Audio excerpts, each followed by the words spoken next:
All right. Hello. Hello. Okay, I start these always. This is Aloysious. I have a gift for you. This is to help heal your peanut butter trauma. the fresh, most delicious nut butter a human can ask for, and 1 pint for you. Thank you. Share it, enjoy it. I put it on everywhere, so and everything. Yeah. Thank you. You're very welcome. You're very welcome.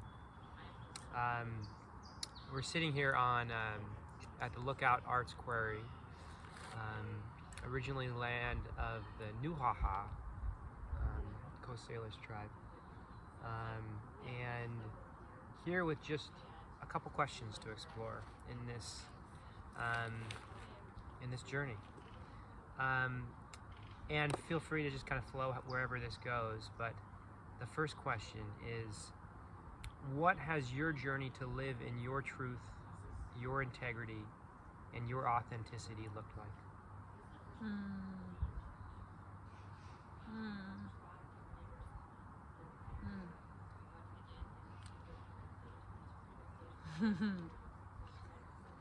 Started out as an internal struggle. Like,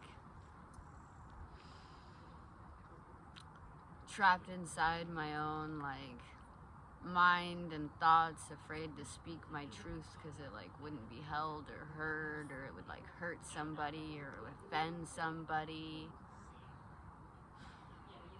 I feel like in the beginning of the journey, it was a lot inside my head, and me battling, eventually, like, taking on outside world, and then, like, internalizing things, and then, like, being my own, like, worst enemy. Like, early stages, it was definitely in the mind, and then could open up, be more vulnerable, and then sharing with more people. Say the question one more time. Yeah, absolutely. What has your journey to live in your truth, your integrity, and your authenticity looked like? Yep. So countering those voices, right? When I came to understand what they were or how they pissed me off, just like standing in my own integrity, my own authenticity is being true to myself, my belief systems, what I care about, what I know, what I think I know. And, like, acting from that place, like, at any given point, not selling myself out for, like, anything other than, like, operating from that stance, like, advocating for those things. That's been, to me, that's, like, it's like consent, right? Like, at any given point, if I'm trying to manipulate a situation or try to, like, tend a situation or do anything with the energy of the container outside of, like, what do I want, what do I need, and just, like, speaking in the presence of, like, hey, what's up, like, what's, you know, like, if I'm outside or I'm making up stories or I have ideas about what's going on, like, that's not being in my authenticity. That's, like, being in my head. That's not being grounded. That's not being present. And that has, like, a huge possibility for, like, dehumanizing other people, like, in those moments when you're not, when you're even, like, so, like, conforming or settling or any of these things we can do, like, just going with the flow or, like, just whatever that's outside of what we truly want, it's not good for us and it's not good for the other person. We're not being authentic to them. Then it's just like, where is the realness in that anyways? That's what comes up on that one. Being true to thyself. Yeah. Thank you. There's like 5 rabbit holes I want to go down, but I'm sticking with the structure of just 3 questions. Thank you. It was beautiful. And so many nuances there. The next one is that shifting from the self, but what does relationship, community, and belonging mean to you?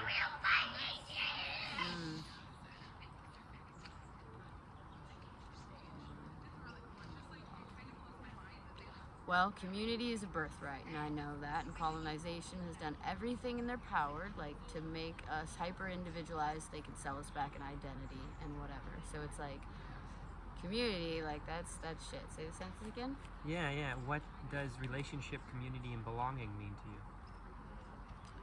I shared something earlier this morning. I said, came from reading the tarot card from the Lost World Tarot from Christy C. Road, and it was off the Justice card. It was about something about like speaking what your needs are into the community once and being held in the moment. Like, belonging means that I can like say what's up and like be caught, not controlled, not policed, not anything non-consensual. Like when I speak and I wave a flag, there should be curiosity at the other end of it. Not like, oh, I got you all barreled down. That like, that's not, we're here for peace and love, and like that's not it. So it's like, who can listen, who can attune? Community to me that like can hold me in the sense that I'm hearing in this is like folks who have the capacity to listen and don't necessarily want to problem solve. They want to help guide me into coming up with like what I need. Yeah, for me, community is all about collective intelligence, right? Like we all have our lived experiences underneath all these systems, and then we like replicate them within ourselves, and it's like, how do we show up with what we've got and what we've learned in our time and our bodies that we don't even understand because of ancestral DNA, like memories, you know, like the embodied shit we carry? Like, how do we bring that forward and then create like collective intelligence, right? Like, yes. Can I share with you just a little tiny Please. story? Yes. I have this vision of like in a perfect world, in my perfect world, in Alo's perfect world. I'm walking down the street, I'm in a different state, I don't fucking know why, but it's like 8 o'clock, I'm on the phone, and I'm like, hey, it's that time, and the other person's like, oh, fuck yeah, it is.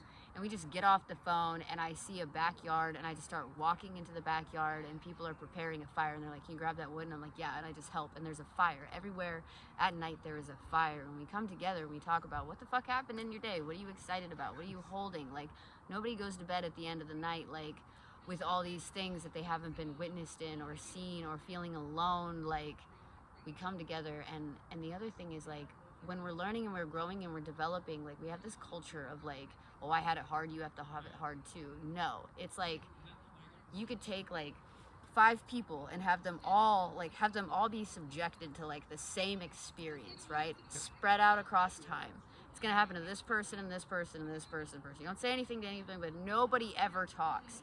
If that first person talked, those 4 people would have had different experiences and they would have been hurt the same fucking way. Like that sharing, that wisdom is like what's about coming together. Like that's my little daydream for that. You ask me what community is, it's like that. Wow.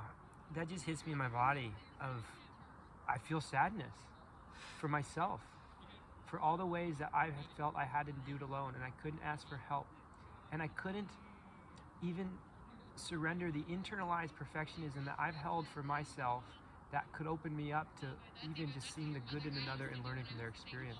It's like I'm holding this bullshit to myself, and I've got to live in it and try to become it, and judging others, comparing myself to others, and instead of looking at like, holy fuck, we have a collective body that we're walking through, and each node, each perspective from the margin or from the middle is bringing something necessary that then I get to learn from if we create the space to grow together. Fuck yes. Yeah. Okay, now I'm giving up off the questions a little bit. We're gonna go back to the third question in a second. But something you touched on, which is like, it's just so juicy I look at us right now as part of our path is both the remembering and the reimagining. We're bringing in and incorporating all of the messiness from 500 years of fucked up shit. We're circling back and cycling into the wisdom of ancestry that goes back to indigeneity and roots of this land, of all the lands, of just our relationship and all of life in general, and the wisdom in our bodies that goes pre-human even, and everything in the connection between the few. I'm curious about, and in that vein, I look at ourselves, our generation, as both the children and the elders. Yep. I'm curious of what elder means to you, and how you see yourself both learning from the elders around you and stepping into that role yourself. Yeah. Listening to the elders around me is definitely doing everything I preach. Is like sitting and like when I hear something that gets me hot or I don't believe in or I've had a different belief system or that I'm like mad about, I have to like regulate myself. There are things that my elders say that are like upsetting.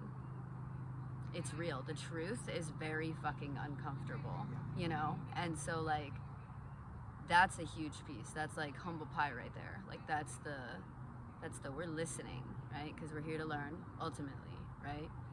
And I get a kick out of that because what that does for my resiliency and my ability to be in peace, in peaceful energy, to diffuse it through like a place where I feel safe. I feel safe under the mentorship of these people. Like, you know, you should trust your fucking sources. You know, we are sponges. You know, you're product of your environment. So whatever you're putting in there, better fucking be good. So contextual as humans. Mm-hmm. Yes. And the elder, I've always felt like an elder, even as a young child. There was something that I understood about the fact that I could learn something from a baby all the way to an old person who doesn't even speak, down to like an insect or a plant or an inanimate object. I've always known that I can learn up and down across the spectrum. I've always known that. So it's from that place that and also I have some trauma. I have some trauma where at a very young age, my mother left, and when my mother left, my father didn't have he didn't understand appropriateness.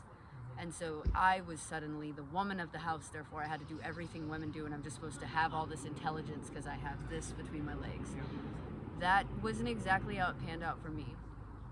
There was a moment when we went downstairs in the garage to do laundry, and I had never even seen the dang machine before. My father stood over screaming at me, telling me to do it. And I was begging him, crying my eyes out, saying, "Daddy, please just show me what you want me to do. Just show me what you want me, like, just show me the thing and I'll do it." And he was like, "No, like, I just figure it out under pressure, right?" And I remember I never wanted justice in that moment. I always wanted my father to just have like the tools, the resources to help me. Was that it? Just like show me what you want kind of thing. And it's from that, like, that no one needs to suffer to learn. Yeah.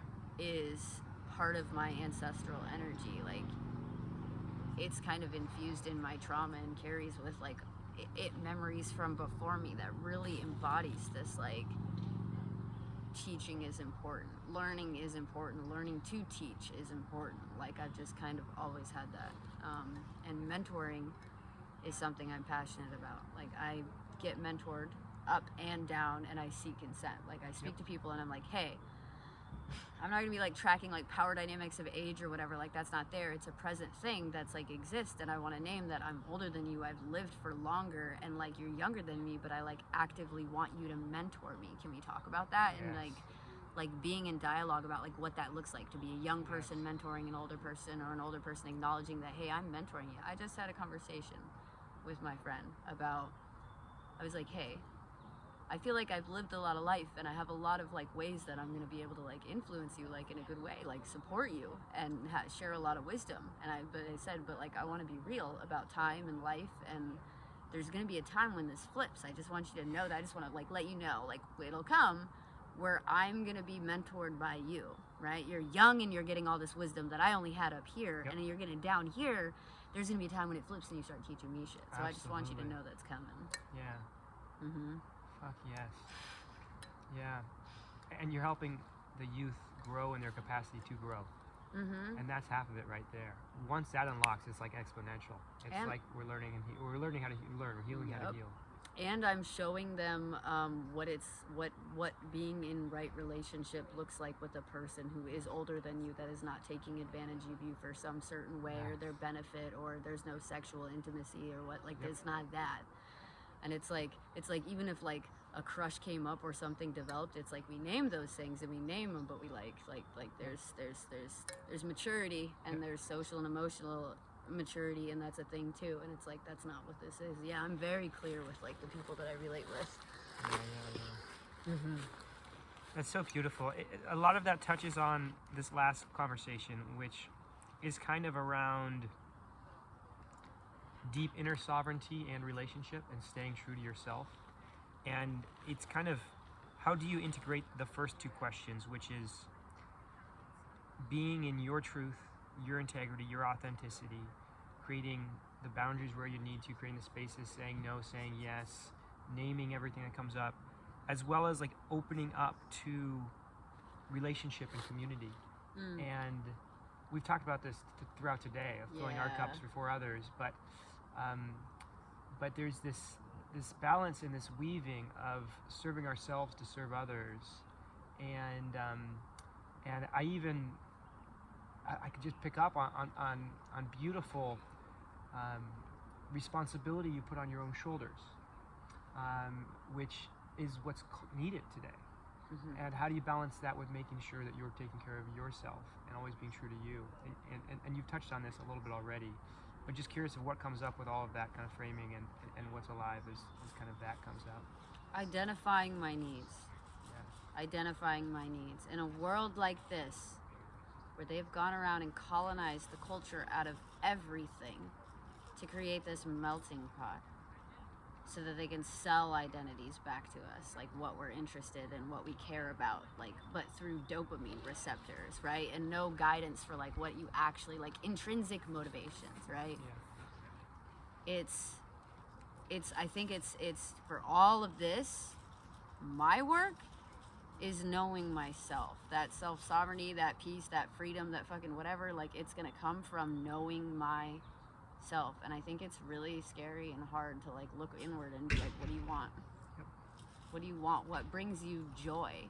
Because it's so easy to start bitching immediately when you think about it, about all the things that are wrong in your world, but you have to get past that and circle back and be like, what are the things? That's that balance and breaks in the 3Bs, balance, breaks, boundaries. That balance and breaks is, I visualize it in my mind. I have honeycombs, and in all these honeycombs there are things I like and they're color coded. I flipped the binary in it though, so like something that I do more is dark and something that I do less of is light, right? Just I like to tweak binaries in my thought, right? Because we assume like dark is bad and density and blah blah blah. I switched it.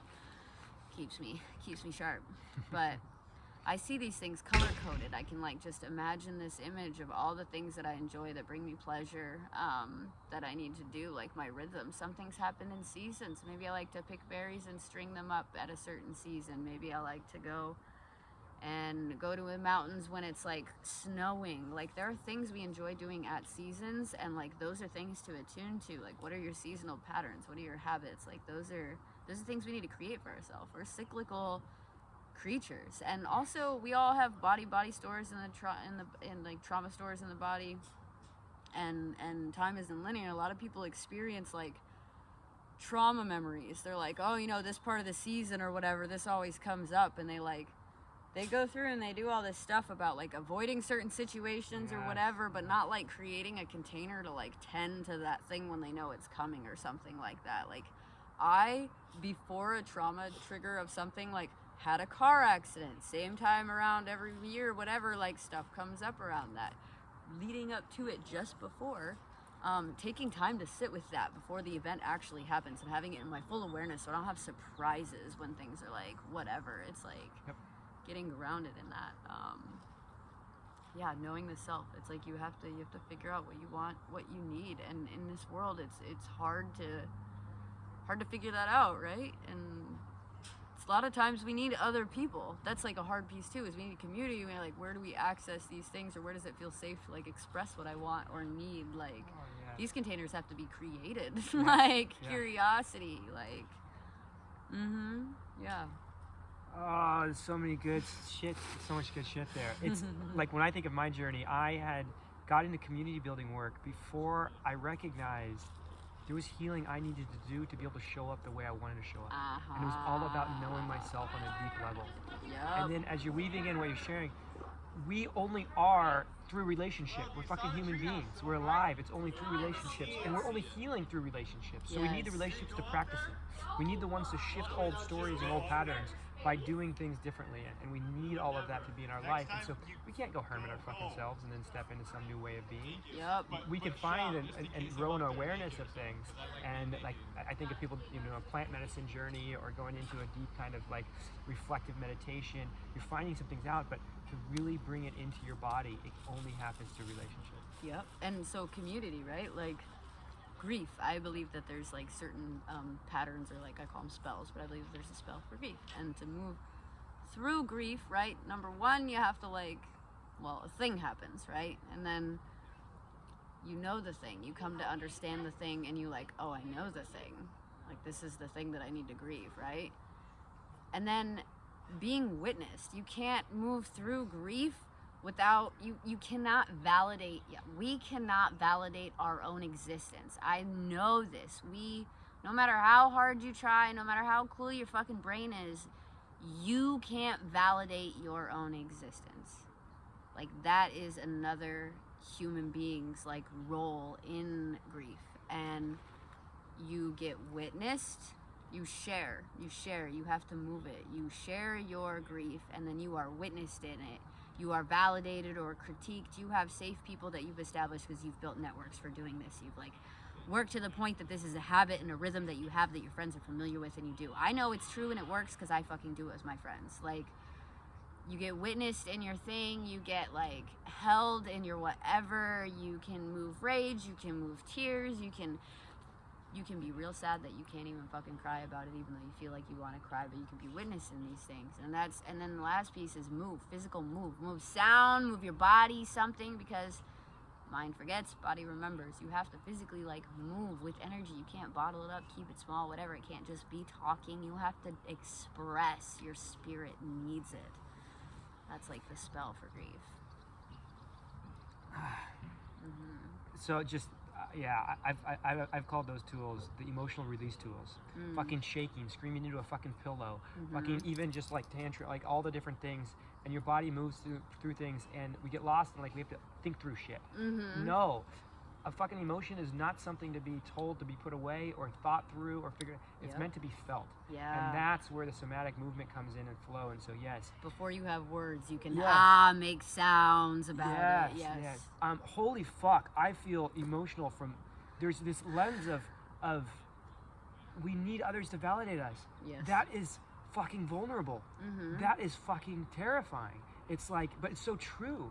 It's like, I want to say I don't need someone else to know my story or see my story to be able to still be my authentic me. But I do. I fucking, like, it's part of being human, of like feeling seen and held. And this is where we're weaving into like being true to ourselves in relationship. And I think you touched on something so fucking beautiful, which is surrounding yourself with the people that are bringing the safety and the context that you need to thrive in. And so many of us are not doing that. It's around harmful relationships. It's around damage. It's around even just non-conscious like connections that are just, you know, I'm thinking like bro time at a bar, and it's the only place I'm feeling a sense of brotherhood for so many people, or whatever it is.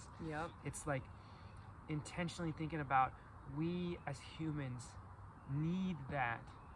And oh my God, I'm gonna sit with this for a while, because I can't go and journal, and I can't just do that on my own. I have to have those that can see me as the messy, developmental, full of potential harm, full of all of it, and who can hold me through that in my life. And that's part of my goal. It's not about me being like invincible and going into all the spaces and saying, I got this. Who can bear witness? Yes. Who can listen? Yes. Who's ready? This is, when we're at the end of the road and we're at the point where we want to take our own lives, that's because we feel like we have nothing.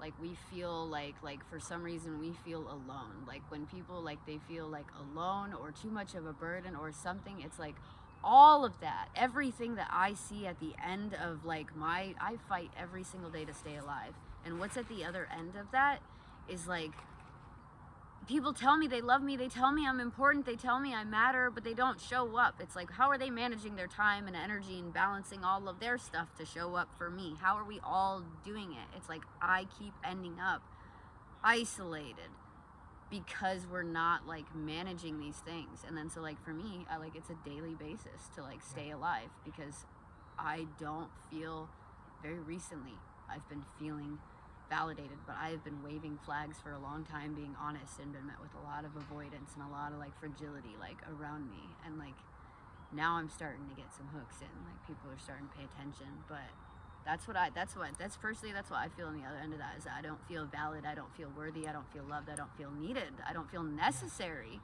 I feel like if I could disappear tomorrow, like, I know this, if I disappear, it's like, I think this, I'm like, if I disappear tomorrow, like, yeah, people are gonna be disappointed, but like, if they really cared, they'd be showing up the way they said they would. Yeah. And it's like, to counter that, I surrender, and I keep saying this is important for you to show up until they fucking get it. I have to advocate for myself too, because we all have neurodivergence. Yep. So like, how do we support each other through it? Like, just keep being fucking vulnerable. Yeah. Yeah. Yep. Oh, that's so powerful. That's so powerful. And it's almost back to the teaching side. It wants me to help support people in understanding themselves, so they're saying no when they're meant to say no. Mm-hmm. And so then when they commit, they can say yes to only the fuck yeses. Yes. And then be there. Mm-hmm. Instead of I'm not getting my needs met when you said you would meet my needs, or whatever situation it was. And it's because we can't have that honest moment of, well, I've been considering like the sweet spot. Mm-hmm. Where is it that we can both say fuck yes to, that is actually real and true to our bodies, and it's not in a space where someone's overcommitting, overstretching themselves, someone's not getting their needs met, and it's true. It's in the dialogue space. In any of that space where there's perceptions or ideas or biases or anything like that, or fear, all of that shit muddles it. It's in the dialogue space. It's like, hey, I got a thing I'm feeling, or I'm noticing, or hey, whatever. It's like being present with people and being real. Like, that's it. Like, moment to moment. Like, ooh, you just said something and that made me feel a certain way. And it's like, it's not even like that person. It's like, I got some stuff, and being able to name it, right? Because people read body language, all the things we do to like survive, right? It's like, I'm telling you I got some stuff, so you don't think it's some other stuff and you start doing something with your behavior. It's like, no, we've agreed to be like, what you got going on, like relating from that point. Like, that's how we break down those systems that are inside of us, that are like oppressing us from inside our own like belief systems or whatever. Is like, we just get rid of that fucking reality by like lifting it up and being like, what the fuck is here, and talking about it, like nip it in the bud.